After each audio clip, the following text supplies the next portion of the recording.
ಪವಿತ್ರವಾದ ಪುಣ್ಯಭೂಮಿಯಾಗಿರುವ ಈ ಆಶ್ರಮದ ಎಲ್ಲ ಯತಿವರಿಯರಿಗೆ ಮೊದಲಿಗೆ ಭಕ್ತಿಪೂರ್ವಕ ಪ್ರಣಾಮಗಳನ್ನು ಸಲ್ಲಿಸ್ತೇನೆ. ಹಾಗೆಯೇ ಈ ಆಧ್ಯಾತ್ಮಿಕ ಸಮ್ಮೇಳನದಲ್ಲಿ ಉಪಸ್ಥಿತರಿರುವ ಎಲ್ಲ ಭಕ್ತ ಬಂಧು ಭಗಿನಿಯರಿಗೂ ಕೂಡ ನಮಸ್ಕಾರ.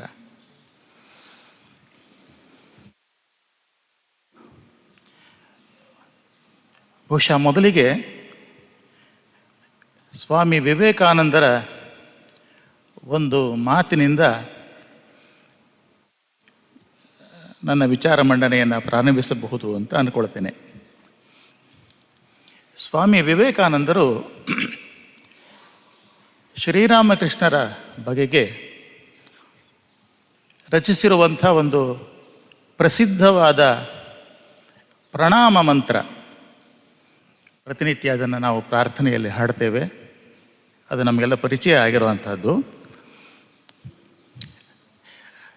ಸ್ಥಾಪಕಾಯ ಚ ಧರ್ಮಸ್ಯ ಸರ್ವಧರ್ಮ ಸ್ವರೂಪಿಣೆ ಅವತಾರ ವರಿಷ್ಠಾಯ ರಾಮಕೃಷ್ಣಾಯ ತೇ ನಮಃ. ಓ ರಾಮಕೃಷ್ಣನೇ, ನಿನಗೆ ನಮಸ್ಕಾರ. ಎಂಥ ರಾಮಕೃಷ್ಣ? ಇಲ್ಲಿ ಮುಖ್ಯವಾಗಿ ರಾಮಕೃಷ್ಣರಿಗೆ ಸಂಬಂಧಪಟ್ಟ ಹಾಗೆ ಸ್ವಾಮೀಜಿ 3 ಸಂಗತಿಗಳನ್ನು ನಮೂದಿಸ್ತಾ ಇದ್ದಾರೆ. ಮೊದಲನೇದು ಸ್ಥಾಪಕಾಯ ಚ ಧರ್ಮಸ್ಯ, ಅವರು ಧರ್ಮಸ್ಥಾಪಕರು. ಸರ್ವಧರ್ಮ ಸ್ವರೂಪಿಣೆ, ಸರ್ವಧರ್ಮ ಸ್ವರೂಪಕರು. ಅವತಾರ ವರಿಷ್ಠಾಯ, ಅಷ್ಟೇ ಅಲ್ಲದೆ ಮೂರನೆಯದಾಗಿ ಅವತಾರ ವರಿಷ್ಠರು. ಅಂತಹ ನಿಮಗೆ ನಮಸ್ಕಾರ. ಇಲ್ಲಿ ಒಂದು ಸಣ್ಣ ಪ್ರಶ್ನೆಯನ್ನು ಕೇಳಿಕೊಳ್ಳಬಹುದು. ಸರ್ವಧರ್ಮ ಸ್ವರೂಪಕರು ಗೊತ್ತು. ರಾಮಕೃಷ್ಣರ ಜೀವನವನ್ನು ಓದಿದ ನಮಗೆ ಅವರು ಹೇಗೆ ವಿಭಿನ್ನ ಮತಪಂಥಗಳ ಮೂಲಕ ಸಾಧನೆಯನ್ನು ಮಾಡಿದರು ಅಂತ ಗೊತ್ತಿದೆ. ಆದ್ದರಿಂದ ಸರ್ವಧರ್ಮ ಸ್ವರೂಪಕರು ಅನ್ನೋದು ಗೊತ್ತಾಗತ್ತೆ. ಅವತಾರ ವರಿಷ್ಠ ಅನ್ನೋದನ್ನು ಕೂಡ ಒಪ್ಪಿಕೊಳ್ಬಹುದೋ ಏನೋ, ಆ ವಿಚಾರಕ್ಕೆ ಆಮೇಲೆ ಬರೋಣ. ಆದರೆ ರಾಮಕೃಷ್ಣರು ಧರ್ಮವನ್ನು ಸ್ಥಾಪನೆ ಮಾಡಿದ್ರು ಅಂದರೆ, ಹಾಗಾದರೆ ಈಗ ಯಾವುದಾದ್ರೂ ಒಂದು ಸ್ಥಾಪನೆ ಆಯಿತು ಅಂದರೆ ಅದಕ್ಕೆ ಮೊದಲು ಅದು ಇರಲಿಲ್ಲ ಅಂತ ಆಯಿತು. ಈಗ ಇಂಟ್ರೊಡಕ್ಷನಲ್ಲಿ ಹೇಳಿದ್ರಲ್ಲ, ಯಾವುದೋ ಒಂದು ಇಸವಿಯಲ್ಲಿ ಇಲ್ಲಿ ಆಶ್ರಮ ಸ್ಥಾಪನೆ ಆಯಿತು ಅಂದರೆ ಅದಕ್ಕೆ ಮೊದಲು ಅದು ಇರಲಿಲ್ಲ ಅಂತ ತಾನೆ. ಹಾಗಾದರೆ ಶ್ರೀರಾಮಕೃಷ್ಣರಿಗೆ ಮೊದಲು ಧರ್ಮ ಇರಲಿಲ್ಲವೇ? ಇತ್ತು ಅಂದರೆ ಶ್ರೀರಾಮಕೃಷ್ಣರು ಮಾಡಿದ ಕೆಲಸ ಏನು? ಅವರು ಧರ್ಮವನ್ನು ಸ್ಥಾಪನೆ ಮಾಡಿದ್ರು ಅಂತ ವಿವೇಕಾನಂದರು ಹೇಳ್ತಾ ಇರಬೇಕಾದ್ರೆ, ಆ ಧರ್ಮ ಅದು ಯಾವ ಧರ್ಮ? ಅದು ಸ್ಥಾಪಿತವಾಗುವುದು ಅಂದರೆ ಏನು? ಇದನ್ನು ಇನ್ನೊಂದು ತುದಿಯಿಂದ ಪ್ರಾರಂಭ ಮಾಡಬಹುದಾದರೆ ಅದು ಶ್ರೀರಾಮಕೃಷ್ಣರ ಸಂದರ್ಭದಲ್ಲೇ ಇದೆ. ವಿವೇಕಾನಂದರು ಬರ್ತಾರೆ. ನರೇಂದ್ರನಾಥ ರಾಮಕೃಷ್ಣರ ಬಳಿಗೆ ಬಂದಾಗ ಇದ್ದ, ಒಂದು ರೀತಿಯಲ್ಲಿ ನೋಡಿದ್ರೆ ನರೇಂದ್ರನಾಥ ಅಲ್ಲ ಬಂದದ್ದು, ಒಂದು ಮುಖ್ಯವಾದ ಪ್ರಶ್ನೆಯೇ ನಡೆದುಕೊಂಡು ಬಂತು ಅಂತ ಹೇಳಬೇಕು. ಏನದು ಅಂದರೆ, ನೀವು ದೇವರನ್ನು ಕಂಡಿದ್ದೀರಾ? ದೇವರು ಸತ್ಯವೇ? ಸ್ವಲ್ಪ ಯೋಚನೆ ಮಾಡಬೇಕು. ಧರ್ಮ ಇರಲಿಲ್ಲವೇ? ಧರ್ಮಗ್ರಂಥಗಳು ಇರಲಿಲ್ಲವೇ? ದೇವಸ್ಥಾನ, ಗುಡಿ, ಮಸೀದಿ, ಚರ್ಚುಗಳು ಇರಲಿಲ್ಲವೇ? ಬೇರೆ ಬೇರೆ ಸಿದ್ಧಾಂತಗಳಿರಲಿಲ್ವೇ? ಅದನ್ನು ನರೇಂದ್ರ ಓದ್ಕೊಂಡಿರಲಿಲ್ವೇ? ಇತ್ತು, ಎಲ್ಲವೂ ಇತ್ತು. ನರೇಂದ್ರ ಆ ಸಿದ್ಧಾಂತಗಳಲ್ಲಿ ಥಿಯರಿನಲ್ಲಿ ಅತ್ಯಂತ ಪಾರಂಗತನಾಗಿದ್ದ ಕೂಡ. ಹಾಗೆಲ್ಲ ಇದ್ದರೂ ಕೂಡ ಈ ಪ್ರಶ್ನೆ ಬಂದದ್ದಕ್ಕೆ ಕಾರಣ ಏನಪ್ಪ ಅಂದರೆ, ನಾವು ಯಾವುದನ್ನು ಧರ್ಮ ಅಂತೇವೆಯೋ ದೇವರು ಅಂತೇವೆಯೋ ಅದು ನನ್ನ ಅನುಭವದಲ್ಲಿ ವಾಸ್ತವವಾಗಬೇಕು, ಸತ್ಯ ಆಗಬೇಕು. ಹಾಗೆ ಸತ್ಯ ಆದಾಗ ಮಾತ್ರ, ಅನುಭವವಾದಾಗ ಮಾತ್ರ ಅದರ ಜೊತೆಗೆ ನನ್ನ ಸಂಬಂಧ ಜೀವಂತವಾಗತ್ತೆ. ಇಲ್ಲದೇ ಇದ್ದರೆ ಒಂದು ಬಗೆಯ ಔಪಚಾರಿಕವಾದ ಸಂಬಂಧ ನನಗೂ ಅದಕ್ಕೂ ಇರುತ್ತೆ. ಇದರಿಂದ ನಾವು ರಾಮಕೃಷ್ಣರ ಜೀವನವನ್ನು ಗಮನಿಸಿದರೆ, ನರೇಂದ್ರ ಮುಂದೆ ಯಾವ ಪ್ರಶ್ನೆಯನ್ನು ಹೊತ್ತುಕೊಂಡು ಬಂದನೋ ಅಥವಾ ಯಾವ ಪ್ರಶ್ನೆಯೇ ಆಗಿ ಬಂದನೋ ಅದಕ್ಕೆ ಉತ್ತರ ಕೊಡುವುದಕ್ಕೋ ಅನ್ನುವ ಹಾಗೆ ಅವರ ಇಡೀ ಜೀವನ ಸಿದ್ಧವಾಗುವುದನ್ನು ನಾವು ನೋಡ್ತೀವಿ. ಅವರ ಸಾಧನೆ ಎಲ್ಲವೂ ಕೂಡ ಆ ದಿಕ್ಕಿನ ಕಡೆಗೆ. ಮುಖ್ಯವಾಗಿ ಸತ್ಯ ಅಂದರೆ ಏನು? ಯಾವುದೇ ಆಗಲಿ ಕೇವಲ ಸಿದ್ಧಾಂತವಾಗಬಾರದು, ಆಚರಣೆಯಾಗಬಾರದು, ಅದು ಸತ್ಯವಾಗಬೇಕು. ನರೇಂದ್ರನ ಗದಾಧರ, ರಾಮಕೃಷ್ಣರ ಬಾಲ್ಯದ ಹೆಸರು. ಗದಾಧರನ ಬಾಲ್ಯದಿಂದಲೇ ಈ ಸತ್ಯದ ಬಗೆಗಿನ ಒಲವು ಅಥವಾ ಸತ್ಯದ ನಿಷ್ಠೆ ಬಹುಶಃ ಅವನಿಗೆ ತಂದೆಯಿಂದಲೇ, ಕ್ಷುದಿರಾಮ ಚಟ್ಟೋಪಾಧ್ಯಾಯನಿಂದಲೇ. ಯಾಕೆಂದರೆ ಆತ ಸತ್ಯಕ್ಕೋಸ್ಕರ ಮನೆ, ಹೊಲ, ಊರು ಎಲ್ಲವನ್ನೂ ತೊರೆದು ಬರಬೇಕಾಗಿದೆ ಅಂತ ಅನ್ನೋದನ್ನು ನಾವು ಓದ್ತೀವಿ. ಗದಾಧರನ ಬಾಲ್ಯ ಒಂಥರದಲ್ಲಿ ಪ್ರಾರಂಭವಾಗುವುದೇ ಸತ್ಯದ ಜೊತೆಗಿನ ಅನುಸಂಧಾನದಿಂದ. ಆತನನ್ನು ತುಂಬ ಪ್ರೀತಿಯಿಂದ ನೋಡ್ಕೊಳ್ತಾ ಇದ್ದ ಆ ಧನಿ ಕಮ್ಮಾರರ ಹೆಂಗಸು ಆತನಿಗೆ ಉಪನಯನ ಆಗೋದಕ್ಕೆ ಮೊದಲೇನೆ ಯಾವುದೋ ಮಾತಿನ ಸಂದರ್ಭದಲ್ಲಿ, ನೋಡು ಗದಾಯ್, ನಿನಗೆ ಉಪನಯನ ಮಾಡಬೇಕು ಅಂತ ಮನೆಯಲ್ಲೆಲ್ಲ ಹೇಳ್ತಾ ಇದ್ದಾರೆ, ಆದ್ದರಿಂದ ನಿನ್ನ ಉಪನಯನದ ಸಂದರ್ಭದಲ್ಲಿ ನೀನು ಮೊದಲ ಭಿಕ್ಷಾ ಅಂತ ಸ್ವೀಕಾರ ಮಾಡ್ತೀಯಲ್ಲ, ಅದು ನನ್ನಿಂದ ಆಗಬೇಕು ಅಂತ ನನಗೆ ಭಾಳ ಆಸೆ, ಏನು ಹೇಳ್ತೀಯ? ಆಯ್ತಮ್ಮ ಅಂತ ಒಪ್ಕೊಂಡ್ಬಿಟ್ಟ ಅವನು. ನೋಡಿ, ಅವಳು ಪ್ರಶ್ನೆ ಕೇಳಿದಾಗಲೂ ಕೂಡ ಇದು ಸಾಧ್ಯವೇ ಅಂತ ಯೋಚನೆ ಮಾಡಲಿಲ್ಲ. ಅದಕ್ಕೆ ಸಮ್ಮತಿಯನ್ನು ಕೊಟ್ಟಾಗಲೂ ಕೂಡ ಗದಾಧರ ಅದನ್ನೇನು ಯೋಚನೆ ಮಾಡಲಿಲ್ಲ. ಉಪನಯನದ ಸಂದರ್ಭ ಬಂತು. ಅಣ್ಣ ರಾಮಕುಮಾರನಿಗೆ ಅವನು ಹೇಳ್ದ, ತಕರಾರು ಶುರುವಾಯಿತು. ಅವೆಲ್ಲ ಸಾಧ್ಯ ಇಲ್ಲ. ಯಾಕೆ ಅಂತಂದರೆ ಅವಳು ಕಮ್ಮಾರರ ಹೆಂಗಸು, ಜಾತಿಯಲ್ಲಿ ಕೆಳಗಿನವಳು. ಆದ್ದರಿಂದ ನೀನು ಆಕೆಯಿಂದ ಪ್ರಥಮ ಭಿಕ್ಷೆಯನ್ನು ಸ್ವೀಕಾರ ಮಾಡೋ ಹಾಗಿಲ್ಲ. ಆಗ ಆ ಬಾಲಕ ಗದಾಧರ ಕೇಳಿದ ಒಂದೇ ಒಂದು ಪ್ರಶ್ನೆ ಅಂದರೆ, ನೋಡಿ, ನಾನು ಆಕೆಗೆ ನಿನ್ನಿಂದ ಮೊದಲ ಭಿಕ್ಷೆಯನ್ನು ಸ್ವೀಕಾರ ಮಾಡ್ತೇನೆ ಅಂತ ಮಾತು ಕೊಟ್ಟಿದ್ದೇನೆ. ಈಗ ಉಪನಯನದ ಸಂದರ್ಭದಲ್ಲಿ ನಾನು ಮಾತಿಗೆ ತಪ್ಪಿದರೆ ನಾನು ಬ್ರಾಹ್ಮಣ ಹೇಗಾಗುತ್ತೇನೆ? ಬಹಳ ವಿಶೇಷ ಅಂತಂದರೆ, ಆ ಬಾಲಕ ಬ್ರಾಹ್ಮಣತ್ವಕ್ಕೆ ಒಂದು ಹೊಸ ವ್ಯಾಖ್ಯೆಯನ್ನು ಕೊಡ್ತಾ ಇದ್ದಾನೆ. ಯಾಕೆಂದರೆ ನಾವು ಸುಮ್ಮನೆ ಕೇಳ್ಕೊಳ್ಳೋಣ, ಬ್ರಾಹ್ಮಣ ಅಂದರೆ ಯಾರು ಅಂತ ಅಂದರೆ, ಸತ್ಯವನ್ನಾಡುವವನು ಬ್ರಾಹ್ಮಣ ಅಂತ ನಮ್ಮಲ್ಲಿ ನಾವು ಎಷ್ಟು ಜನ ಹೇಳ್ತೀವಿ, ಎಷ್ಟು ಜನ ನಂಬ್ತೀವಿ? ಇದು ಒಂದು ಥರದಲ್ಲಿ ನಾವು ಗಮನಿಸಿದ್ರೆ ಅವನೇನೋ ಮೂರ್ತಿ ಚಿಕ್ಕ ಹುಡುಗ, ಆದರೆ ಆಗಿನ ಸಾಮಾಜಿಕ ಸಂದರ್ಭವನ್ನೇ ಬಹುಶಃ ಅದು ಅಲುಗಾಡಿಸಿರಬೇಕು. ಇದು ಅಂದರೆ ನಾನು ಸತ್ಯಕ್ಕೆ ಅಂಟಿಕೊಳ್ಳಬೇಕು ಅನ್ನೋದಿದೆಯಲ್ಲ. ಹಾಗಾಗಿ ಮುಂದೆ ಅವರು ಭವತಾರಿಣಿ ದೇವಾಲಯದಲ್ಲಿ ಅರ್ಚಕರಾಗಿ ನೇಮಕಗೊಂಡಾಗ ಆಯಿತು, ಎಲ್ಲವೂ ಆಯಿತು. ಬಹಳ ಜನ ಬಂದರು, ಸಾವಿರಾರು ಜನ ಸೇರಿದರು, ದೊಡ್ಡ ಉತ್ಸವ ಆಯಿತು, ಭವತಾರಿಣಿಯ ಪ್ರಾಣ ಪ್ರತಿಷ್ಠಾಪನೆಯೂ ಆಯಿತು. ಎಲ್ಲ ಆದಮೇಲೆ ಹಿರಿಯ ಭಟ್ಟಾಚಾರ್ಯ ಗದಾಧರ ಚಟ್ಟೋಪಾಧ್ಯಾಯ ಅವನು ಮಾಡಿಕೊಂಡಿರಬೇಕಾಗಿದ್ದ ಕೆಲಸ ಏನು? ತಾನು ಯಾವುದಕ್ಕೋಸ್ಕರ ನೇಮಕಗೊಂಡನೋ ಅದನ್ನು ಮಾಡ್ಕೊಂಡು ಹೋಗಬೇಕಾಗಿತ್ತು.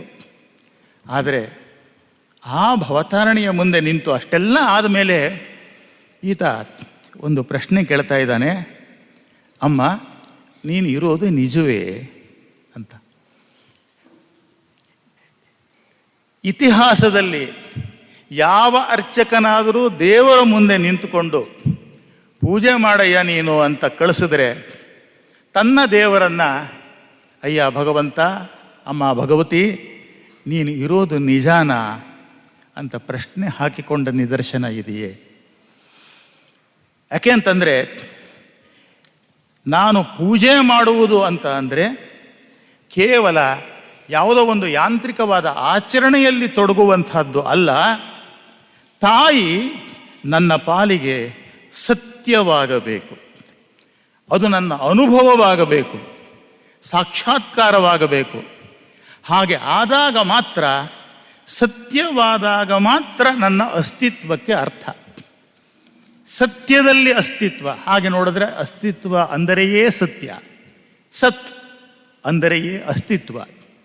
ಹಾಗಾಗಿ ಕ್ರಿಯೆ ಮತ್ತು ಅಸ್ತಿತ್ವ ಒಂದಾಗಬೇಕು, ಪರಸ್ಪರ ಸಂಬಂಧಗೊಳ್ಳಬೇಕೇ ಹೊರತು ಅದು ಬೇರೆ ಬೇರೆ ಆಗಬಾರದು, ಪೃಥಕ್ಕಾಗಬಾರದು, ಬಿಡಿ ಬಿಡಿ ಆಗಬಾರದು. ಅದಕ್ಕೆ ಅವರು ಮಾಡಿದ ಸಾಧನೆಯನ್ನು ನೋಡ್ತೇವೆ ನಾವು. ತಾಯಿಯನ್ನು ಸಾಕ್ಷಾತ್ಕಾರ ಮಾಡಿಕೊಳ್ಳುವುದು ಅಂದರೆ, ಸತ್ಯವನ್ನು ಸಾಕ್ಷಾತ್ಕಾರ ಮಾಡಿಕೊಳ್ಳುವುದು ಅಂದರೆ ತನ್ನ ಜೀವನವನ್ನೇ ಅದಕ್ಕೆ ಪಣವಾಗಿ ಇಡುವಂಥದ್ದು.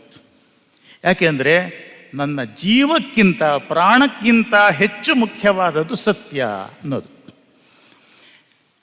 ಆದಮೇಲೆ ಏನಾಯಿತು ಅನ್ನೋದು ನಮಗೆ ಗೊತ್ತಿದೆ. ತಾಯಿಯ ದರ್ಶನ. ತಾಯಿಯ ದರ್ಶನವಾದ ಮೇಲೆ ಅಷ್ಟಕ್ಕೆ ನಿಲ್ಲಲಿಲ್ಲ. ಅವರ ಜೀವನ ಚರಿತ್ರೆಯಲ್ಲಿ ನಾವು ನೋಡ್ತೇವೆ ಅವರು ಹೇಗೆ ಬೇರೆ ಬೇರೆ ಮತಪಂಥಗಳ ಸಾಧನೆಯಲ್ಲಿ ತೊಡಗಿದ್ರು ಅಂತಂದು ಹೇಳಿ ಕೊನೆಗೆ ಅವರು ಷೋಡಶಿ ಪೂಜೆಯವರೆಗೆ ಬರ್ತಾರೆ. ಇಲ್ಲಿ ನಾವು ಬಹುಶಃ ಭಾವಿಸಿಕೊಳ್ಳಬಹುದಾದ ಒಂದು ಸಂಗತಿ ಅಂತ ಅಂದರೆ, ಶ್ರೀರಾಮಕೃಷ್ಣರಿಗೆ ತಾಯಿಯ ದರ್ಶನವಾಯಿತಲ್ಲ, ಬಹುಶಃ ತಾಯಿಯ ದರ್ಶನ ಅಂತಂದರೆ ಅದರ ಜೊತೆಗೆ ತನ್ನ ದರ್ಶನವೂ ಸೇರಿಕೊಂಡಿರಬೇಕು. ಯಾಕೆ ಅಂತಂದರೆ ತಾಯಿಯನ್ನು ಕಾಣುವುದು ಬೇರೆಯಲ್ಲ, ತನ್ನನ್ನು ಕಂಡುಕೊಳ್ಳುವುದು ಬೇರೆಯಲ್ಲ. ಹಾಗಾಗಿ ತಾಯಿಯ ಮೂಲಕ ಒಂದು ಪ್ರಜ್ಞಾ ವಿಕಾಸ, ತಾಯಿಯ ಮೂಲಕ ಹರಡಿಕೊಳ್ಳುವ, ವಿಸ್ತರಿಸಿಕೊಳ್ಳುವ ಕೆಲಸವ ಶ್ರೀರಾಮಕೃಷ್ಣರಲ್ಲಿ ಪ್ರಾರಂಭವಾದದ್ದನ್ನು ನಾವು ನೋಡ್ತೇವೆ. ಎಲ್ಲೆಲ್ಲಿ ದೈವಿಕತೆ ಎಲ್ಲ ಹರಡಿಕೊಳ್ಳುವುದು. ಬಹುಶಃ ಇದು ಹೇಗೆ ಆಗಿರಬೇಕು ಅಂತಂದರೆ, ಅದರ ಮುಂದಿನ ಸೂಚನೆ ನಮಗೆ ಸಿಗೋದು ಕಾಶೀಪುರದ ಉದ್ಯಾನವನದಲ್ಲಿ ಅವರು ಕಾಯಿಲೆಯಿಂದ ಮಲಗಿದ್ದಾಗ ನರೇಂದ್ರನ ಮನಸ್ಸಿನಲ್ಲಿ ಈ ಸಂಕಟದ ನಡುವೆಯೂ ನರಳಾಟದ ನಡುವೆಯೂ ಕೂಡ, ನೋವಿನ ಮಧ್ಯದಲ್ಲೂ ಕೂಡ ಇವರು ತಾನು ಅವತಾರ ಅಂತ ಹೇಳಿದರೆ ನಾನು ಒಪ್ಕೊಳ್ತೀನಿ ಅಂದಾಗ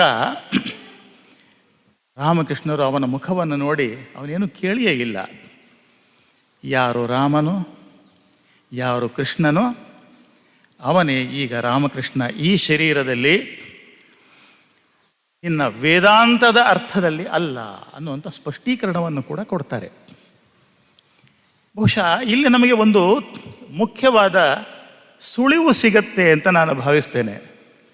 ಏನದು ಅಂದರೆ, ನಾವು ಸಾಮಾನ್ಯವಾಗಿ ಯಾರು ರಾಮನೋ ಯಾರು ಕೃಷ್ಣನೋ ಅವನೇ ರಾಮಕೃಷ್ಣ ಅಂದಾಗ ಒಂದು ಈಕ್ವೇಷನ್ ಮಾಡಿಕೊಂಡು Rama plus Krishna is equal to Ramakrishna, ಸತ್ಯ. ಆದರೆ ಬಹುಶಃ ಯಾರು ರಾಮನೋ ಯಾರು ಕೃಷ್ಣನೋ ಅವನೇ ರಾಮಕೃಷ್ಣ ಅನ್ನೋದು ರಾಮಕೃಷ್ಣರು ತಮ್ಮ ಬಗೆಗೆಯೇ ಕೊಟ್ಟ ಒಂದು ಸಣ್ಣ ಸೂಚನೆಯ ರೂಪದಲ್ಲಿರುವಂಥ ಒಂದು ಸೂತ್ರವಾಕ್ಯವಾಗಿರಬೇಕು ಅಂತ ಅನಿಸುತ್ತೆ. ಏಕೆಂದರೆ ಸೂತ್ರ ಯಾವಾಗಲೂ ಬಹಳ ಸಣ್ಣದಾಗಿರುತ್ತೆ. ಅದನ್ನು ಎಷ್ಟು ಬೇಕಾದರೂ ವಿಸ್ತಾರ ಮಾಡಿಕೊಂಡು ನಮ್ಮ ಪ್ರಜ್ಞೆಯ ವಿಸ್ತಾರವಾದಂತೆಲ್ಲ ಸೂತ್ರದ ಅರ್ಥವೂ ವಿಸ್ತಾರವಾಗ್ತಾ ಹೋಗುತ್ತೆ. ಮೊದಲನೇದಾಗಿ ರಾಮ ಕೃಷ್ಣ, ರಾಮಕೃಷ್ಣ. ನೀವು ಕಾಲದ ಅವಧಿಯಿಂದ ನೋಡಿ, ಅಂದರೆ ನಾನು ಯಾವುದೋ ಒಂದು ಕಾಲದಲ್ಲಿ ಇದ್ದೆ ಅಂತ ಅಲ್ಲ. ಅಂದರೆ ಏನರ್ಥ? ನಾನು ರಾಮನ ಕಾಲದಲ್ಲಿ ಇದ್ದೆ, ನಾನು ಕೃಷ್ಣನ ಕಾಲದಲ್ಲಿ ಇದ್ದೆ, ಈಗ ರಾಮಕೃಷ್ಣನಾಗಿ ಇದ್ದೇನೆ ಅಂತಂದರೆ ಹಾಗಾದರೆ 3 ಕಾಲಗಳಲ್ಲಿ ಇದ್ದಾನೆ ಅಂತ ಅರ್ಥವೇ? ಇನ್ನೂ ಮುಂದಕ್ಕೆ ಹೋದರೆ 3 ಕಾಲಗಳಷ್ಟೇ ಅಲ್ಲ, ನಾನು ಎಲ್ಲ ಕಾಲಗಳಲ್ಲಿಯೂ ಇದ್ದೇನೆ. ನಾನು ಇಲ್ಲದೇ ಇರುವ ಕಾಲವೇ ಇಲ್ಲ. ಅಂದರೆ ನಾನು ಕಾಲದ ಅನಂತತೆಯೊಂದಿಗೆ ಸೇರಿಕೊಂಡಿದ್ದೇನೆ. ಒಂದು ಸಂಗತಿ ಆದರೆ, ಕಾಲ ಅನಂತ ಆದರೆ ದೇಶವೂ ಅನಂತವಾಗತ್ತೆ. ಹಾಗಾಗಿ ನಾನು ದೇಶದ ಅನಂತತೆಯಲ್ಲೂ, ಇಲ್ಲಿ ದೇಶ ಅಂದರೆ ಭಾರತ, ಪಾಕಿಸ್ತಾನ, ಬಾಂಗ್ಲಾದೇಶ ಅಂತಲ್ಲ, ಪ್ರದೇಶ, ಸ್ಪೇಸ್ ಆ್ಯಂಡ್ ಟೈಮ್. ನಾನು ಎಲ್ಲ ಪ್ರದೇಶಗಳಲ್ಲೂ ಎಲ್ಲ ದೇಶಗಳಲ್ಲೂ ಅನಂತವಾಗಿ ವಿಸ್ತರಿಸಿಕೊಂಡಿದ್ದೇನೆ. ಹಾಗಾಗಿ ನನ್ನ ಅಸ್ತಿತ್ವ, ಅವರು ಹೇಳ್ತಾ ಇದ್ದಾರೆ, ರಾಮಕೃಷ್ಣನಾಗಿ ನನ್ನ ಅಸ್ತಿತ್ವ ಅಂತಂದರೆ ಅದು ಅನಂತ ಕಾಲಗಳಲ್ಲಿ ಅನಂತ ದೇಶಗಳಲ್ಲಿ ವ್ಯಾಪಿಸಿಕೊಂಡಿರುವಂಥದ್ದು. ಅದು ಈಗ ಈ ಶರೀರದಲ್ಲಿ ಬಂದಿದೆ. ಅಂದರೆ ಏನರ್ಥ? ಈಗ ನಾನು ರಾಮಕೃಷ್ಣನಾಗಿ ಮಾತಾಡ್ತಾ ಇದ್ದೇನೆ, ಆದರೆ ನನ್ನ ಅವತಾರಗಳು ಕೂಡ ಅನಂತವೇ. ನನ್ನ ಶರೀರಗಳೂ ಅನಂತ, ನನ್ನ ಭಾಷೆಗಳೂ ಅನಂತ.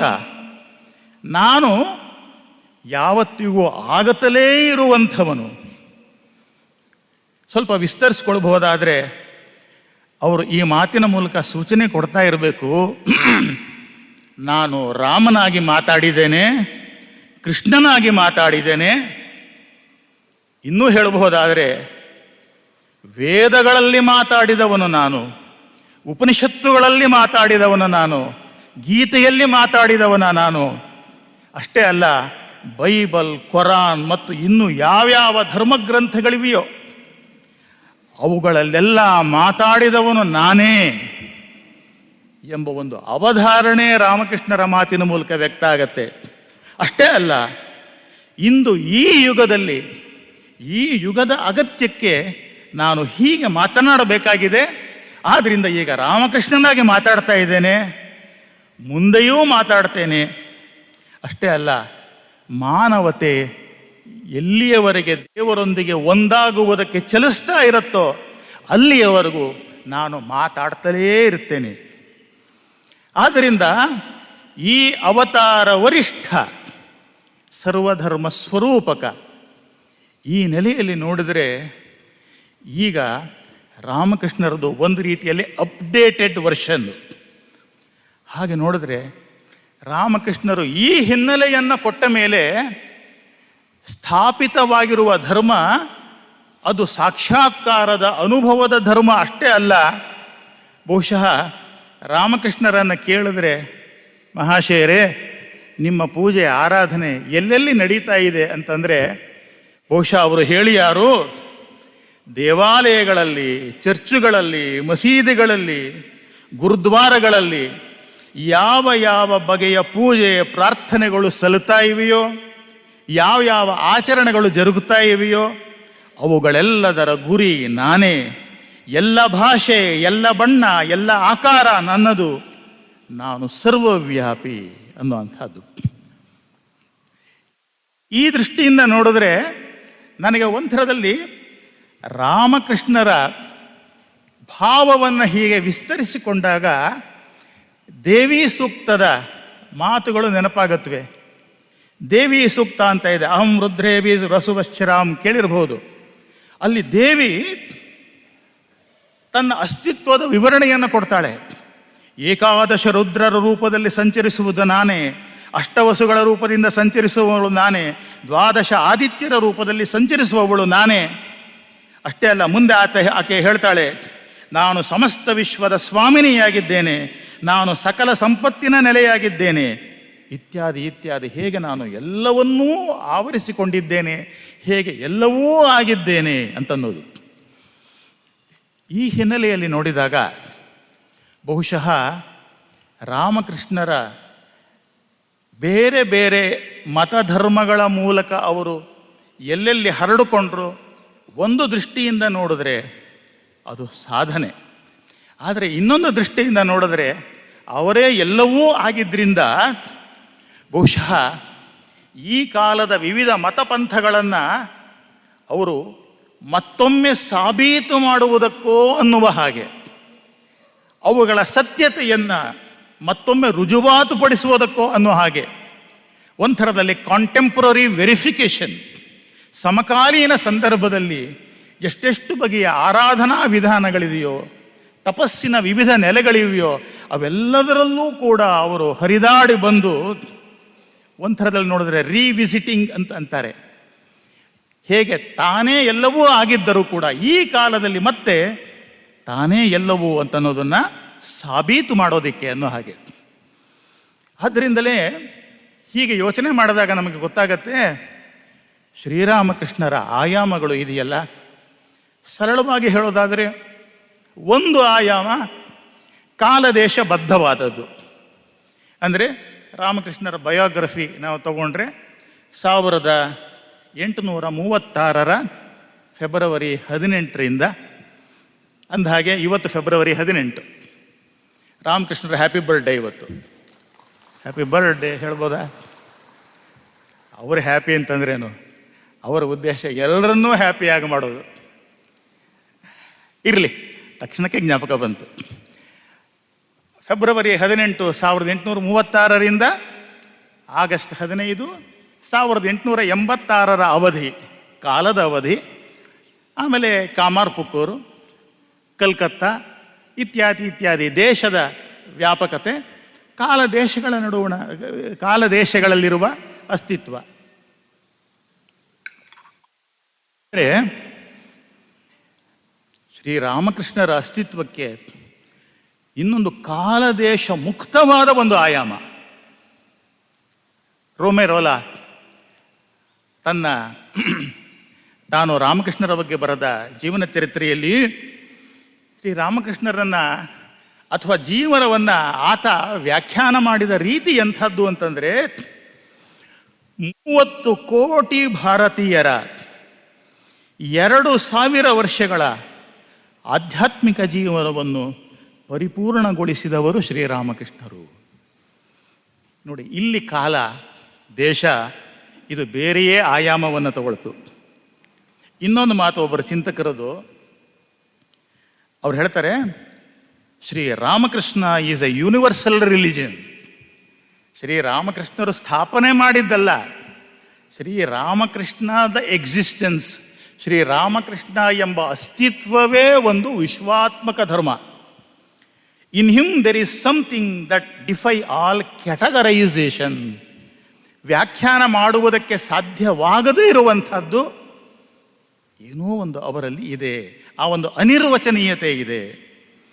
ಆದ್ದರಿಂದಲೇ ಕುವೆಂಪು ಅವರಿಗೆ ರಾಮಕೃಷ್ಣರು ಕಂಡದ್ದು ಹೇಗೆ ಅಂತಂದರೆ, ಶಿರವ ನಾಕದೊಳಿರಿಸಿ, ಶಿರವ ನಾಕ ಅಂದರೆ ಸ್ವರ್ಗ, ಪರಮಹಂಸರ ತಲೆ ಎಲ್ಲಿದೆಯಂತೆ ಅಂದರೆ ಸ್ವರ್ಗದಲ್ಲಿ ಇದೆಯಂತೆ. ಅದು ಶಿರವ ನಾಕದೊಳಿರಿಸಿ ಚರಣಗಳೆರಡ ಭೂತಳದಿ ಗುರು ಹಿಮಾಚಲದಂತೆ ನಿಂತಿಹೆ ಶಾಂತಿಯಾಶ್ರಯನೆ. ಅವರ ಪ್ರಸಿದ್ಧವಾದ ಕವಿತೆಯಲ್ಲಿ ಈ ಮಾತು ಬರುತ್ತೆ. ಇಲ್ಲಿ ರಾಮಕೃಷ್ಣರ ಎತ್ತರ ಬಿತ್ತರ ಅದನ್ನು ಹೇಗೆ ಕಂಡರಿಸಿದ್ದಾರೆ ಅನ್ನೋದನ್ನು ಗಮನಿಸಬಹುದು. ರವೀಂದ್ರನಾಥ್ ಟ್ಯಾಗೋರ್ ಅವರು ಕೂಡ ಬರೀತಾರೆ, ಬಹು ಸಾಧಕೇರ್ ಬಹು ಸಾಧನಾರ್ ಧಾರ ಧ್ಯಾನೇ ತೋಮಾರ್ ಮಿಲಿತ ಹೋಯಿಚೆ ತಾರ. ಎನಿತೋ ಸಾಧಕರ ಎನಿತೋ ಸಾಧನೆಯ ಧಾರೆಗಳೆಲ್ಲವೂ ಬಂದು ನಿನ್ನ ಧ್ಯಾನಸಾಗರವ ಸೇರುತ್ತಲಿ ಲೀನವಾಗಿ ಹೋಗು ಇಂದು. ಹಾಗಾಗಿ ರಾಮಕೃಷ್ಣರಲ್ಲಿ ಯಾವ ಧರ್ಮ ಇದೆ, ಯಾವ ಸಿದ್ಧಾಂತ ಇದೆ, ಯಾವ ಭಕ್ತರು ಇದ್ದಾರೆ, ಯಾವ್ಯಾವ ಆಚರಣೆಗಳಿದೆ ಅಂತ ನೋಡಿದ್ರೆ ಅವರಲ್ಲಿ ಇಲ್ಲದೇ ಇರೋದೇ ಇಲ್ಲ. ಎಲ್ಲದರ ಸಂಗಮ ಸ್ಥಾನ. ಆದರೆ ಶ್ರೀರಾಮಕೃಷ್ಣರು ಹೇಗೆ ಧರ್ಮವಾದರು ಅಂದರೆ ಯೂನಿವರ್ಸಲ್ ರಿಲಿಜನ್ ಅಂತ ಬಂತಲ್ಲ, ಧರ್ಮವಾದರು ಅಂತಂದರೆ ಈ ರಾಮಕೃಷ್ಣರು ಈಗ ಹೀಗೆ ಆಗಿ ಯಾಕೆ ಬರಬೇಕಾಯ್ತು ಅಂತಂದರೆ, ಅವರು ಹೊರಗೆ ನೋಡಿದ ಸನ್ನಿವೇಶ ದೇವರುಗಳ ನಡುವೆ ಕಿತ್ತಾಟ, ಸಿದ್ಧಾಂತಗಳ ನಡುವೆ ಜಟಾಪಟಿ. ಅದಕ್ಕೆ ಹೆಚ್ಚಿನ ವಿವರಣೆಯನ್ನು ಕೊಡಬೇಕಾಗಿಲ್ಲ. ಹೀಗಿದ್ದಾಗ ಶ್ರೀರಾಮಕೃಷ್ಣರು ಕೊಟ್ಟ ಸಂದೇಶ ಯಾವುದದು? ಅದು ಕೇವಲ ಓರಲ್ ಆರ್ಟಿಕ್ಯುಲೇಷೆಡ್ ಮೆಸೇಜ್ ಅಲ್ಲ, ಅದು ಅವರ ಬದುಕಿನಿಂದಲೇ ಹೊರ ಹೊಮ್ಮಿರುವಂಥದ್ದು. ಅವರು ಹೇಳ್ತಾರೆ, ಧರ್ಮದ ಬಗೆಗೆ ಮಾತನಾಡುವ ಜನ ಒಂದೇ ಸಮನೆ ಪರಸ್ಪರ ಕಚ್ಚಾಡುವುದನ್ನು ನೋಡ್ತೇನೆ. ಹಿಂದೂಗಳು, ಮುಸಲ್ಮಾನರು, ಬ್ರಾಹ್ಮಣಗಳು, ವೈಷ್ಣವರು, ಶೈವರು ಎಲ್ಲರೂ ಪರಸ್ಪರ ಕಚ್ಚಾಡ್ತಾರೆ. ಆದರೆ ಯಾರನ್ನು ಕೃಷ್ಣನೆಂದು ಕರೆಯುತ್ತಾರೋ ಅವನೇ ಶಿವ ಮತ್ತು ಆದ್ಯಾಶಕ್ತಿ. ಅಲ್ಲದೆ ಯಾರನ್ನು ಯೇಸು ಮತ್ತು ಅಲ್ಲ ಎಂದು ಕರೆಯುತ್ತಾರೋ ಅದೂ ಅವನೇ. ಇದನ್ನು ಅರ್ಥ ಮಾಡಿಕೊಳ್ಳುವಷ್ಟು ಬುದ್ಧಿ ಇಲ್ಲ ಅವರಿಗೆ. ಇರುವುದು ಒಬ್ಬನೇ ರಾಮ, ಅವನಿಗೆ 1000 ನಾಮಗಳು. ಈ ಸತ್ಯ ಶ್ರೀರಾಮಕೃಷ್ಣರಿಂದ ಬರುವುದಕ್ಕೆ ಯಾಕೆ ಸಾಧ್ಯವಾಯಿತು ಅಂತಂದರೆ, ನಾವು ನೋಡ್ತೇವೆ ಅದು ಅವರೇ ಆಗಿರೋದರಿಂದ. ಹಾಗಾಗಿ ಬೇರೆ ಬೇರೆ ಧರ್ಮಗಳು, ಬೇರೆ ಬೇರೆ ಸಿದ್ಧಾಂತಗಳು, ಆಚರಣೆಗಳು ಇರೋವಾಗ ಅವು ಪರಸ್ಪರ ವೈರುಧ್ಯವೋ ಅನ್ನುವಷ್ಟು ವೈವಿಧ್ಯವಾಗಿರುವಾಗ ಸಾಮಾಜಿಕವಾದ ಒಡನಾಟ, ವ್ಯಾವಹಾರಿಕತೆ ಹೇಗಿರಬೇಕು ಅದನ್ನು ಅದ್ಭುತವಾಗಿ ಹೇಳ್ತಾರೆ. ಅವರು ಬ್ರಾಹ್ಮ ಸಮಾಜದವರು ಬೇರೆಯವರ ಜೊತೆನೆಲ್ಲ ಅಷ್ಟು ಸೇರ್ತಾ ಇರಲಿಲ್ಲ. ಆದ್ದರಿಂದ ಬ್ರಾಹ್ಮ ಸಮಾಜದವರನ್ನು ಉದ್ದೇಶಿಸಿ ಹೇಳುವ ಮಾತು ಇದೆಯಲ್ಲ, ಅದು ಬಹುಶಃ ನಮ್ಮೆಲ್ಲರಿಗೂ ಅನ್ವಯ ಆಗುವಂಥ ಮಾತು. ಅವ್ರು ಹೇಳ್ತಾರೆ, ನೀವು ನಿಮ್ಮ ಸಮಾಜದ ಜೊತೆನೆಲ್ಲ ಮಾತ್ರ ಬೆರೀತೀರಿ. ಆದರೆ ನಿಜ ಏನು ಅಂದರೆ, ಅವ್ರು ಹೇಳ್ತಾರೆ, ಸಮಾಜದ ಹೊರಗಿನವರನ್ನು ಬೆರೆಯುವಾಗ ಎಲ್ಲರನ್ನೂ ಪ್ರೀತಿಸು, ಬೆರೆತು ಒಂದಾಗಿ ಬಿಡು. ಸುಮ್ಮನೆ ಜೊತೆನಲ್ಲಿ ಇರುವಲ್ಲ, ಬೆರೆತು ಒಂದಾಗಿ ಬಿಡು. ತಿರಸ್ಕಾರ ದೃಷ್ಟಿಗೆ ಎಡೆಗೊಡಬೇಡ. ಈ ವ್ಯಕ್ತಿ ಸಾಕಾರ ಒಪ್ತಾನೆ, ನಿರಾಕಾರ ಒಪ್ತಿಲ್ಲ. ಆತ ನಿರಾಕಾರ ಒಪ್ತಾನೆ, ಸಾಕಾರ ಒಪ್ತಾ ಇಲ್ಲ. ಆತ ಹಿಂದೂ, ಈತ ಮುಸಲ್ಮಾನ, ಆತ ಕ್ರಿಶ್ಚಿಯನ್ ಎಂಬುದಾಗಿ ತಿರಸ್ಕಾರ ದೃಷ್ಟಿಯಿಂದ ಮೂಗು ಮುರಿಯಬೇಡ. ಭಗವಂತನೇ ಜನರಿಗೆ ವಿವಿಧ ದೃಷ್ಟಿಯನ್ನು ಕೊಟ್ಟಿದ್ದಾನೆ. ಪ್ರತಿಯೊಬ್ಬರದು ಬೇರೆ ಬೇರೆ ಪ್ರಕೃತಿ ಎಂಬುದನ್ನು ಮೊದಲು ಅರಿತುಕೊಂಡು ಅವರೊಡನೆ ಬೆರೆ, ಸಾಧ್ಯವಾದಷ್ಟು ಮಟ್ಟಿಗೆ ಬೆರೆ, ಎಲ್ಲರನ್ನೂ ಪ್ರೀತಿಸು. ಬಳಿಕ ನಿನ್ನ ಸ್ವಂತ ಆಂತರ್ಯಕ್ಕೆ ಹಿಂದಿರುಗಿ ಹೋಗಿ ಶಾಂತಿ ಮತ್ತು ಆನಂದವನ್ನು ಅನುಭವಿಸು. ಹೃದಯ ಮಂದಿರದಲ್ಲಿ ಶಾಂತಿ ದೀವಿಗೆ, ಜ್ಞಾನ ದೀವಿಗೆ ಹಚ್ಚಿ ಬ್ರಹ್ಮಮಯಿ ಮಾತಾಯಿ ಮುಖವ ನೋಡು. ಆ ಹಾಡನ್ನು ಹೇಳಿ ಮತ್ತೆ ಹೇಳ್ತಾರೆ, ನಿನ್ನ ಸ್ವಂತ ಆಂತರ್ಯದಲ್ಲಿ ಮಾತ್ರವೇ ಸ್ವಸ್ವರೂಪದ ದರ್ಶನ ಪಡೆಯಬಲ್ಲೆ. ಗೋಪಾಲಕರು ದನ ಮೇಯಿಸಲು ಹೋದಾಗ ಎಲ್ಲ ದನಗಳು ಹುಲ್ಲುಗಾವಲಿಗೆ ಹೋಗಿ ಒಂದಾಗಿ ಕಲೆತು ಹೋಗುತ್ತವೆ, ಒಂದು ಹಿಂಡಾಗಿ ಬಿಡುತ್ತವೆ. ಆದರೆ ಸಾಯಂಕಾಲದಲ್ಲಿ ತಮ್ಮ ತಮ್ಮ ಮನೆಗಳಿಗೆ ಹಿಂದಿರುಗುವಾಗ ಮತ್ತೆ ಪ್ರತ್ಯೇಕವಾಗಿ ಬಿಡುತ್ತವೆ. ಆದ್ದರಿಂದ ಲೋಕ ವ್ಯವಹಾರದಲ್ಲಿ ನಾವು ಎಲ್ಲರೊಡನೊಂದಾಗು ಇದೆಯಲ್ಲ, ಎಲ್ಲರ ಜೊತೆಯಲ್ಲಿ ಬೆರೆಯಬೇಕು, ಎಲ್ಲರ ಜೊತೆಯಲ್ಲಿ ಅವರವರೇ ಆಗಿಬಿಡಬೇಕು. ಆದರೆ ಆಮೇಲೆ ಸ್ವಂತ ಆಂತರ್ಯದಲ್ಲಿ ನೀನಾಗಿರು, ಅದು ಇಷ್ಟ ಅನ್ನುವಂಥದ್ದು. ಹೀಗಾಗಿ ಒಂದು ದೃಷ್ಟಿಯಿಂದ ನೋಡಿದ್ರೆ ಈ ಯುಗದ ಒಂದು ಮಹಾಸಂಧಿ ಇಲ್ಲಿ ಸಂಭವಿಸ್ತಾ ಇದೆ. ಒಂದು ಕಡೆಯಿಂದ ಶ್ರೀರಾಮಕೃಷ್ಣರು ಸತ್ಯದ ವೈವಿಧ್ಯ, ಸತ್ಯದ ಬಹುಮುಖತೆ, ಅಧ್ಯಾತ್ಮದ ಅನಂತತೆ ಅಷ್ಟೇ ಅಲ್ಲ, ಪ್ರಪಂಚದ ಧರ್ಮ ಸರ್ವಸ್ವವೂ ತಾವೇ ಆಗಿ ಪ್ರತಿಷ್ಠಾಪನೆಗೊಂಡಿದ್ದಾರೆ. ಹಾಗೆ ಕೂತಿದ್ದಾಗ ಅಥವಾ ತಾವೇ ಸತ್ಯವೇ ಆಗಿದ್ದಾರೆ.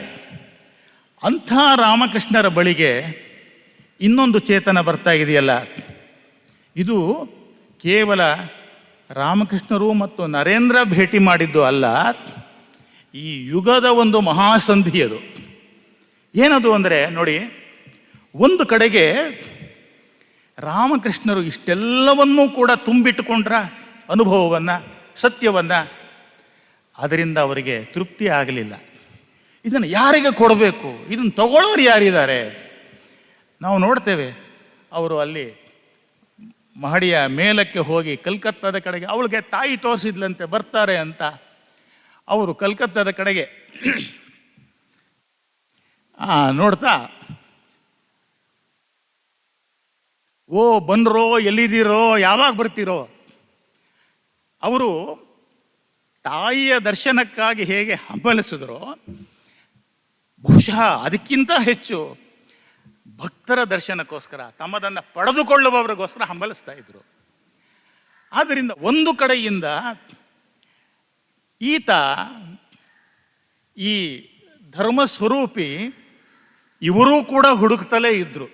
ಏನದು ಅಂತಂದರೆ, ದೇವರನ್ನು ನೋಡುವವನು ಯಾರಾದರೂ ಇದ್ದಾನೆಯೇ? ಅವ್ರು ಹೇಳ್ತಾರೆ, ಆತ ಬಂದ ನೋಡಿದ್ರೆ ಎಲ್ಲ ಅವನು ಕಾಮಕಾಂಚನದ ಕಡೆಗೆ ದೃಷ್ಟಿ ಅನ್ನುವಂಥ ಮಾತೆಲ್ಲ ಬರುತ್ತೆ. ಅದರಿಂದ ಯಾರಾದರೂ ಬಂದರೆ ಅವರಿಗೆ ಅವರ ಪ್ರಶ್ನೆ ಏನಂದರೆ, ಇವನಿಗೆ ದೇವರು ಬೇಕಾಗಿದೆಯೇ, ದೇವರನ್ನು ಹುಡುಕ್ತಾ ಇದ್ದಾನ ಇವನು ಅಂತ. ಹಾಗಾಗಿ ಒಂದು ಕಡೆಗೆ ದೇವರನ್ನು ನೋಡುವವನನ್ನು ಹುಡುಕ್ತಾ ಇದ್ದ ವ್ಯಕ್ತಿ, ಇನ್ನೊಂದು ಕಡೆಗೆ ದೇವರನ್ನು ನೋಡಿದವನನ್ನು ಹುಡುಕ್ತಾ ಇದ್ದ ವ್ಯಕ್ತಿ. ಯಾರಾದರೂ ನೋಡಿದಾರಾ? ಹುಡುಕ್ತಾ ಇದ್ದ ವ್ಯಕ್ತಿ. ಈ ಸಂಧಿ ಇದೆಯಲ್ಲ, ಇದು ಒಂದು ಥರದಲ್ಲಿ ಒಂದು ದೊಡ್ಡ ಪ್ರಯೋಗಶಾಲೆ ಇದು. ಯಾಕೆಂದರೆ ಪ್ರಯೋಗದಲ್ಲಿ ಆಗೋದೇನು? ಹುಡುಕಾಟ, ಅನ್ವೇಷಣೆ. ನಾವೇನು ಪ್ರಯೋಗ ಅಂತಂದರೆ ಯಾವುದೊಂದು ಲ್ಯಾಬ್ರೇಟ್ರಿ ಅಂತ ಬೋರ್ಡ್ ಹಾಕಿರೋದು ಮಾತ್ರ ಪ್ರಯೋಗಶಾಲೆ ಅಲ್ಲ. ನ್ಯೂಟನ್ನನಿಗೆ ಯಾವುದು ಲ್ಯಾಬ್ರೇಟ್ರಿ ಆಗಿತ್ತು? ಆ್ಯಪಲ್ ಟ್ರೀ ಅಲ್ವಾ, ಬಿತ್ತು, ಅದೇ ಪ್ರಯೋಗಶಾಲೆ. ಆದ್ದರಿಂದ ಒಂದು ಥರದಲ್ಲಿ ಮಾನವ ಸಾಧ್ಯತೆಗಳ ಅನ್ವೇಷಣೆ ಕೂಡ. ಮನುಷ್ಯ ದೇವರನ್ನು ಕಾಣುವುದಕ್ಕೆ ಸಾಧ್ಯವೇ, ಅಥವಾ ಮನುಷ್ಯನ ಅಸ್ತಿತ್ವದ ಸಾಧ್ಯತೆಗಳು ಏನು ಅಂತ. ಹಾಗಾಗಿ ವಿವೇಕಾನಂದರಿಗೆ ರಾಮಕೃಷ್ಣರು ನಿಜವಾಗಿಯೂ ನೀಡಿದ್ದು ಏನು ಅನ್ನೋದನ್ನು ಅರ್ಥ ಆಗಬೇಕಾದರೆ ವಿವೇಕಾನಂದರ ಕೆಲವು ಮಾತುಗಳನ್ನು ನೋಡಬೇಕು. ಅದಕ್ಕೆ ಮೊದಲು ಸ್ವಾರಸ್ಯಕ್ಕೋಸ್ಕರ ಇಲ್ಲಿ ಒಂದು ಸಣ್ಣ ಚಿತ್ರವನ್ನು ತೋರಿಸಬೇಕು ಅಂತ ಅಪೇಕ್ಷೆ ಪಡ್ತಾ ಇದ್ದೀನಿ.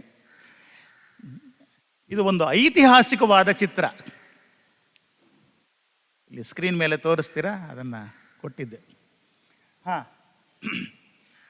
ಶ್ರೀರಾಮಕೃಷ್ಣ ಪರಮಹಂಸರ ಸಮನ್ವಯ ದರ್ಶನ ಅಂತ. ಇಲ್ಲಿ ಅದರ ವಿವರಣೆ ಕೂಡ ಇದೆ ಕೆಳಗೆ ನೋಡಿ. ಈ ಚಿತ್ರ ಇದೆಯಲ್ಲ, ಈ ಚಿತ್ರ ರಾಮಕೃಷ್ಣರ ಕಾಲದಲ್ಲೇ ರಚನೆಯಾದ ಚಿತ್ರ, ಅಸೈನ್ ಮಾಡಿದ್ದು. ಇದನ್ನು ಶ್ರೀರಾಮಕೃಷ್ಣರ ಶಿಷ್ಯ ಸುರೇಶ್ ಚಂದ್ರ ಮಿತ್ರ, ಅವನನ್ನು ಸುರೇಂದ್ರ ಅಂತ ಕರೀತಾ ಇದ್ರು ರಾಮಕೃಷ್ಣರು.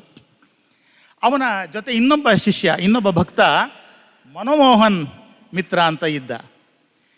ಅವನ ಜೊತೆ ಸಮಾಲೋಚನೆ ಮಾಡಿ ಈ ಚಿತ್ರವನ್ನು ಬರೆದವನು ಯು ರಾಯ್ ಅನ್ನುವಂಥವನು. ಆಯಿತಾ. ಆಮೇಲೆ ಅಷ್ಟು ಹೊತ್ತಿಗಾಗಲೇ ಕೇಶವ್ ಚಂದ್ರಸೇನ, ಬ್ರಾಹ್ಮ ಸಮಾಜದ ಮುಖಂಡ, ಅಲ್ಲಿದ್ದಾನೆ ನೋಡಿ, ಅಲ್ಲಿ ನಿಂತಿದ್ದಾನೆ. ಅವನು ಕೈಯಲ್ಲಿ ಹಿಡ್ಕೊಂಡಿರೋದು ಅವರು ಪ್ರಾರಂಭ ಮಾಡಿದ ನವವಿಧಾನ್, ನ್ಯೂ ಡಿಸ್ಪೆನ್ಸೇಷನ್ ಅಂತ, ಅದರ ಒಂದು ಲಾಂಛನವನ್ನು ಅವನು ಹಿಡ್ಕೊಂಡಿದ್ದಾನೆ.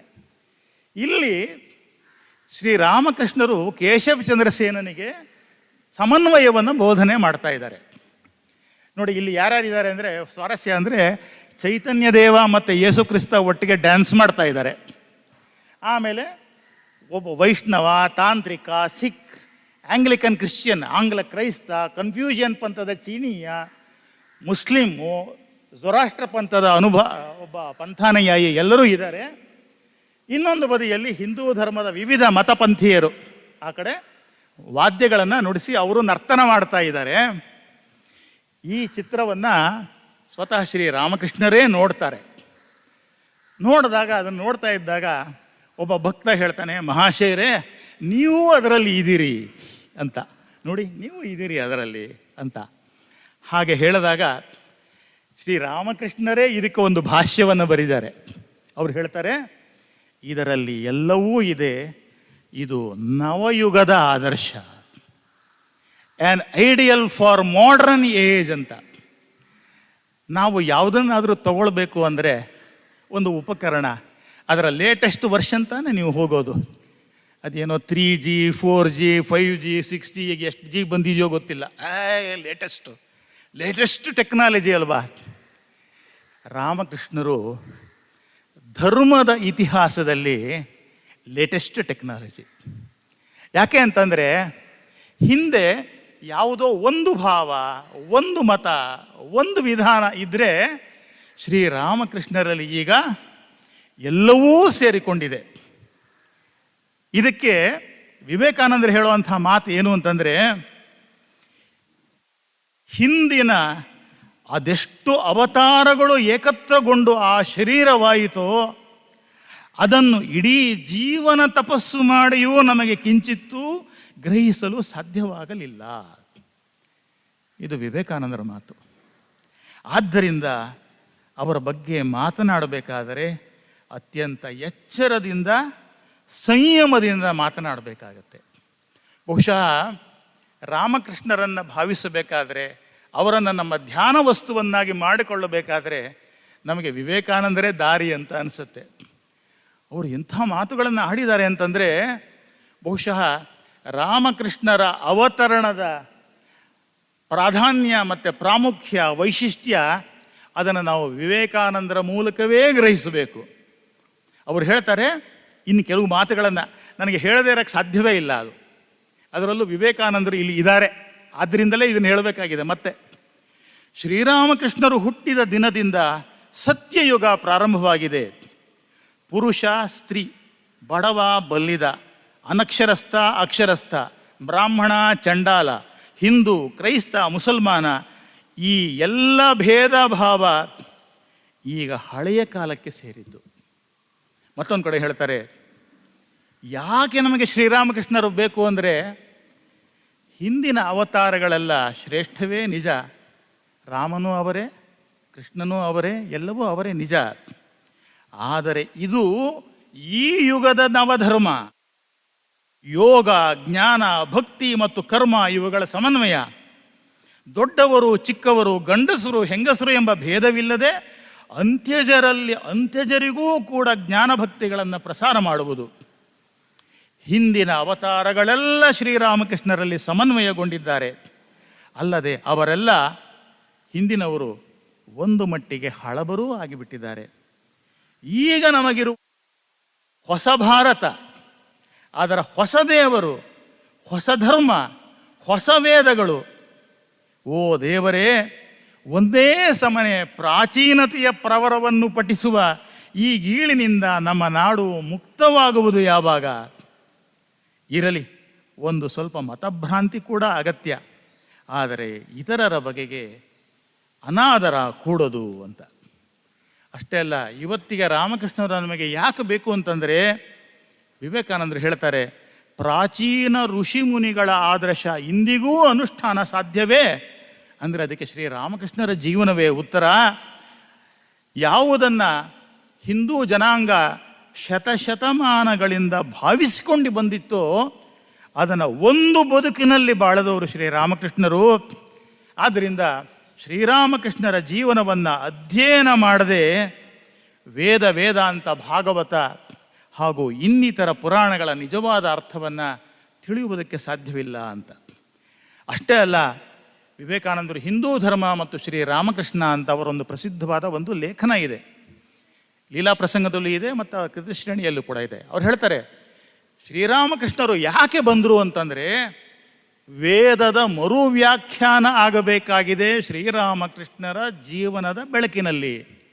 ಯಾಕೆಂದರೆ ವೇದಗಳು ಅಂತ ನಾವು ಯಾವುದನ್ನು ಕರಿತೇವೆಯೋ ಗ್ರಂಥರಾಶಿ, ಅವುಗಳಲ್ಲಿ ಕೆಲವು ಸಮಕಾಲೀನವಾದವು, ಇನ್ನು ಕೆಲವು ಸಾರ್ವಕಾಲಿಕವಾದವು. ಆದರೆ ನಮ್ಮ ಜನತೆ ಏನು ಮಾಡ್ಕೊಂಡು ಬಂದರು ಕಾಲಾಂತರದಲ್ಲಿ ಅಂದರೆ, ಯಾವುದು ಸಮಕಾಲೀನವೋ ಯಾವುದು ಸಾರ್ವಕಾಲಿಕವೋ ಎರಡನ್ನೂ ಕೂಡ ಮಿಶ್ರಣ ಮಾಡಿಕೊಂಡು, ಗೊಂದಲ ಮಾಡಿಕೊಂಡು, ಯಾವುದೋ ಕಾಲಕ್ಕೆ ಸಲ್ಲಬಹುದಾಗಿದ್ದದ್ದನ್ನು ಎಲ್ಲ ಕಾಲಕ್ಕೂ ಅನುಸರಿಸಿಕೊಂಡು ಬಂದರು. ಹೀಗಾಗಿ ವೇದವನ್ನೇ ಅಪಾರ್ಥ ಮಾಡಿಕೊಂಡ್ರು, ಗೊಂದಲ ಮಾಡಿಕೊಂಡ್ರು. ಹಾಗಾಗಿ ವೇದದಲ್ಲಿಯೂ ಕೂಡ ಯಾವುದನ್ನು ತಗೊಳ್ಬೇಕು, ಯಾವುದನ್ನು ಬಿಡಬೇಕು, ಯಾವುದು ಎಲ್ಲ ಕಾಲಕ್ಕೂ ಸಲ್ಲಬೇಕು ಅಂತನ್ನೋದಕ್ಕೆ ಏನಾದರೂ ಒಂದು ಲಿಟ್ಮಸ್ ಟೆಸ್ಟ್ ಅಂತ ಹೇಳ್ತಾರಲ್ಲ ಕೆಮಿಸ್ಟ್ರಿನಲ್ಲಿ, ಅದು ಆಗಬೇಕಾಗಿದ್ದರೆ ಯಾವುದರ ಮೂಲಕ? ಶ್ರೀರಾಮಕೃಷ್ಣರ ಜೀವನದ ಮೂಲಕ. ಆದ್ದರಿಂದ ಶ್ರೀರಾಮಕೃಷ್ಣರು ನಮ್ಮ ಕಣ್ಮುಂದೆ ಇಲ್ಲದೆ ಹೋದರೆ ನಾವು ವೇದವನ್ನು ಕೂಡ ಅರ್ಥ ಮಾಡಿಕೊಳ್ಳೋದಕ್ಕೆ ಸಾಧ್ಯ ಅಲ್ಲ. ಅಷ್ಟೇ ಅಲ್ಲ, ಶ್ರೀರಾಮಕೃಷ್ಣರ ಬದುಕಿನಿಂದ ನಾವು ತಳೆಯಬಹುದಾದ ನಿಲುವು ಏನು ಅಂದರೆ, by Vedas no book is meant ಅಂತ. ವೇದ ಅಂದರೆ ಅದು ಒಂದು ಪುಸ್ತಕ ಅಲ್ಲ, ಬೈಂಡ್ ಮಾಡಿರುವಂಥ ಒಂದು ಗ್ರಂಥ ಅಲ್ಲ. ಅದರ ಮೊದಲ ಪುಟ ಇಲ್ಲಿಂದಲೂ ಅನಂತ, ಅನಾದಿ, ಕೊನೆಯ ಪುಟ ಇನ್ನೂ ಬರೆಯಲ್ಪಟ್ಟಿಲ್ಲ ಅಂತ. The last page of the Vedas have not yet been written. ಆದ್ದರಿಂದ ವೇದವನ್ನು ಕೂಡ ಸಾರ್ವತ್ರಿಕಗೊಳಿಸುವಂಥದ್ದು. ಹಾಗಾಗಿ ಈ ಶ್ರೀರಾಮಕೃಷ್ಣರ ಮೂಲಕ ಇವತ್ತು ನಮಗೆ ಬಹಳ ಪ್ರಸ್ತುತವಾಗುವಂಥದ್ದು ಏನಪ್ಪ ಅಂತಂದರೆ, ಯಾವ ದೇವರು, ಯಾವ ಧರ್ಮ, ಯಾವ ಸಿದ್ಧಾಂತಗಳು ಮನುಷ್ಯರನ್ನು ಬೆಸೆಯಬೇಕಾಗಿತ್ತೋ, ಬೆರೆಸಬೇಕಾಗಿತ್ತೋ, ಅದೇ ಕಚ್ಚಾಟಕ್ಕೆ, ಕಿತ್ತಾಟಕ್ಕೆ, ಮತಭ್ರಾಂತಿಗೆ ಕಾರಣವಾಗಿರುವಾಗ ಬಹುಶಃ ಭಗವಂತನೇ ಈ ರೂಪದಲ್ಲಿ ಬಂದಲ್ಲದೆ ಅದು ಪರಿಹಾರ ಆಗೋದಕ್ಕೆ ಸಾಧ್ಯವೇ ಇಲ್ಲ. ಆದ್ದರಿಂದಲೇ ಸ್ವಾಮಿ ಶಾರದಾನಂದರು, ಶ್ರೀರಾಮಕೃಷ್ಣ ಲೀಲಾ ಪ್ರಸಂಗವನ್ನು ಬರೆದವರು, ಅವರು ಒಂದು ಮಾತನ್ನು ಹೇಳ್ತಾರೆ. ಏನಪ್ಪ ಅಂತಂದರೆ, the more we study the life of this wonderful master, the more we shall see that he does not belong to any particular country, nation, sect or religion. One day all the nations of the world will have to take refuge in him to attain peace. The master who is established in Bhavamukha will enter people's minds as liberal ideas.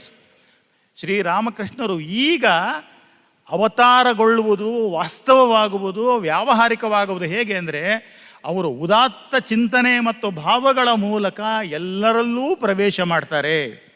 ಹಾಗೆ ಮಾಡಿ ಏನು ಮಾಡ್ತಾರೆ ಅಂದರೆ, breaking all narrow barriers, ಎಲ್ಲ ಸಂಕುಚಿತವಾದ ತಡೆಗೋಡೆಗಳನ್ನೆಲ್ಲ ಒಡೀತಾರೆ.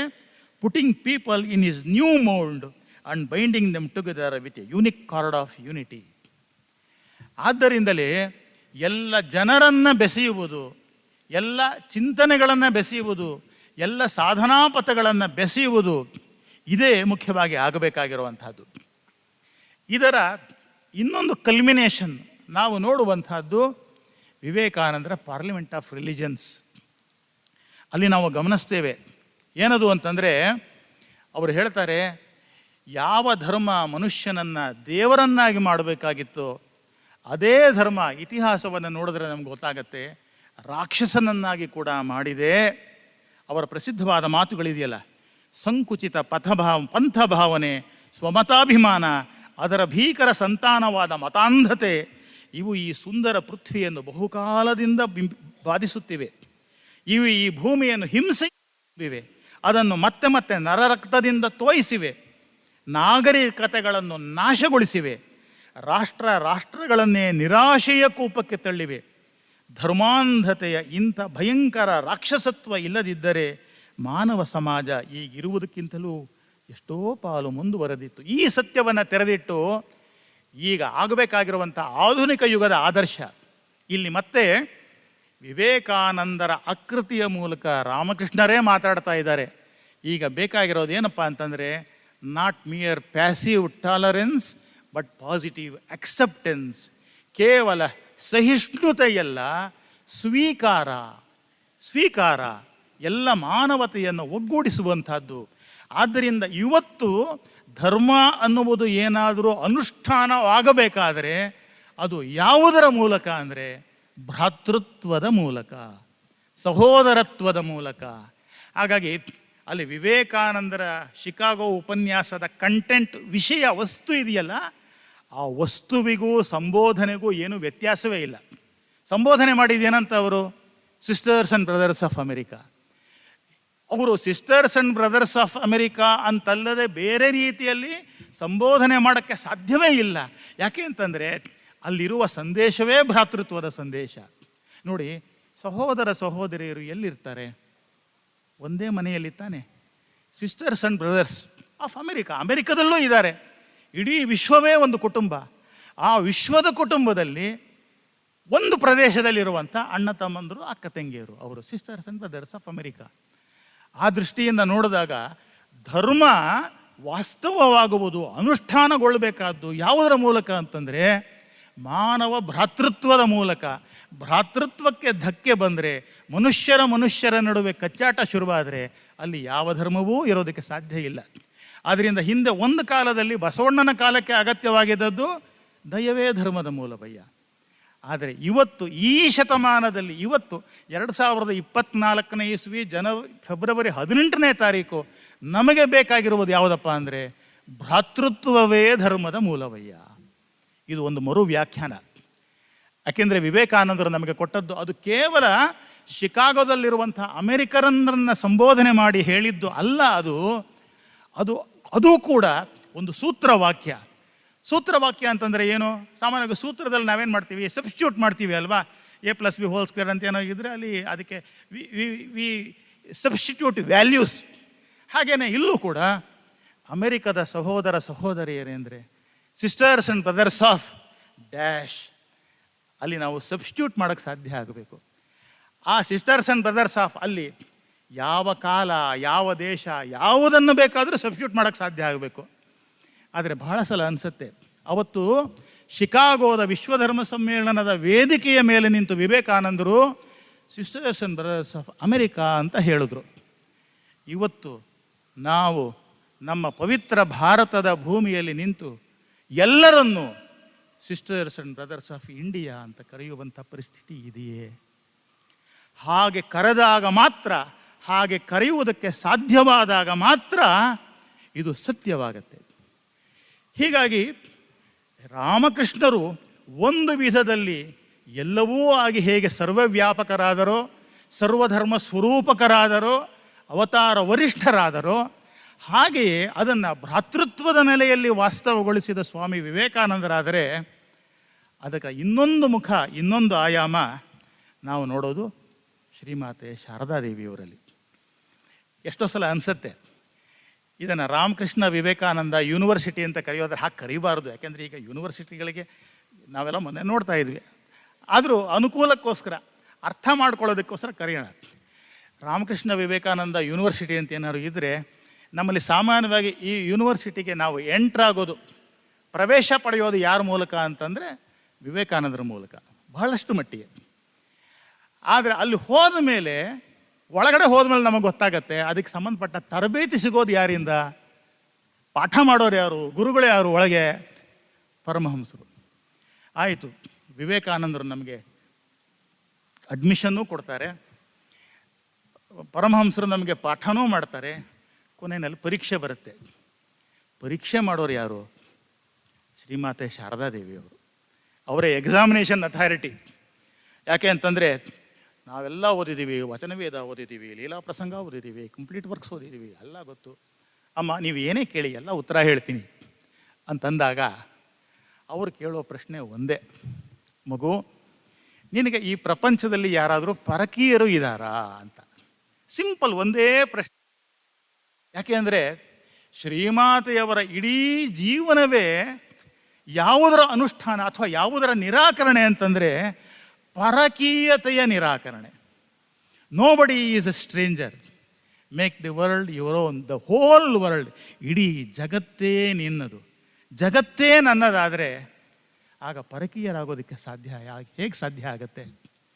ಆದರೆ ಈ ಇಡೀ ಜಗತ್ತೇ ನಿನ್ನದು ಅಂತ ಅನ್ಕೋ ಅಂತನ್ನೋದಂಥ ಇದು ತಾಯಿ ಮಾತ್ರವೇ ಹೇಳಬಹುದಾದ ಈ ಮಾತಿದೆಯಲ್ಲ, ಇದನ್ನು ಶ್ರೀಮಾತೆ ಶಾರದಾದೇವಿಯವರು ಯಾವುದೇ ಏರ್ ಕಂಡೀಷನ್ ರೂಮ್ನಲ್ಲಿ ಕೂತ್ಕೊಂಡು ಹೇಳಿದ್ದಲ್ಲ. ಅವ್ರು ನಾವು ನೋಡ್ತೀವಿ ಅವರ ಜೀವನದಲ್ಲಿ ಏನು, ಅವರ ತಮ್ಮಂದರು ಪ್ರಸನ್ನ, ಕಾಳಿ ಕುಮಾರ ಯಾವಾಗಲೂ ಜಗಳಗಂಟರು. ಆಮೇಲೆ ಅಭಯ ಚರಣನ ಹೆಂಡತಿ ಸುರಬಾಲೆ ಇದ್ಲಲ್ಲ, ಅವಳು ಪೂರ್ತಿ ಹುಚ್ಚಿ. ಆಮೇಲೆ ನಳಿನಿ ಮಾಕು, ಆಮೇಲೆ ಅರೆಹುಚ್ಚಿ ರಾಧೆ. ಏನಪ್ಪ ಅಂದರೆ ಶ್ರೀಮಾತೆಯವರ ಸಂಸಾರ ನಾವು ನೋಡಿದ್ರೆ ಹುಚ್ಚುತನದ ಡಿಗ್ರಿಯಲ್ಲಿ ಮಾತ್ರ ವ್ಯತ್ಯಾಸ. ಒಂಥರದಲ್ಲಿ ನೋಡಿದ್ರೆ ಅವರ ಕುಟುಂಬ ಅದಕ್ಕೆ ಹೋಲಿಸಿಕೊಂಡ್ರೆ ನಮ್ಮ ಮನೆಗಳು, ನಮ್ಮ ಸಂಸಾರ, ನಮ್ಮ ಕುಟುಂಬಗಳೆಲ್ಲ ಸ್ವರ್ಗ ಅಂತಲೇ ಹೇಳಬೇಕು. ಇಂಥ ಸನ್ನಿವೇಶದ ಒಳಗಿನಿಂದ ಶ್ರೀಮಾತೆಯವರು ಹೇಳ್ತಾ ಇದ್ದಾರೆ, ಮಗು ಯಾರ ದೋಷವನ್ನು ನೋಡಬೇಡ, ನೋಡುವುದಾದರೆ ನಿನ್ನ ದೋಷವನ್ನೇ ನೋಡ್ಕೋ. ಯಾಕೆ ಅಂತಂದರೆ ನೋಡುವ ನಿನ್ನ ನೋಟದಲ್ಲಿ ತಪ್ಪಿದೆಯೇ ಹೊರತು ಜಗತ್ತಿನಲ್ಲಿ ತಪ್ಪಿಲ್ಲ.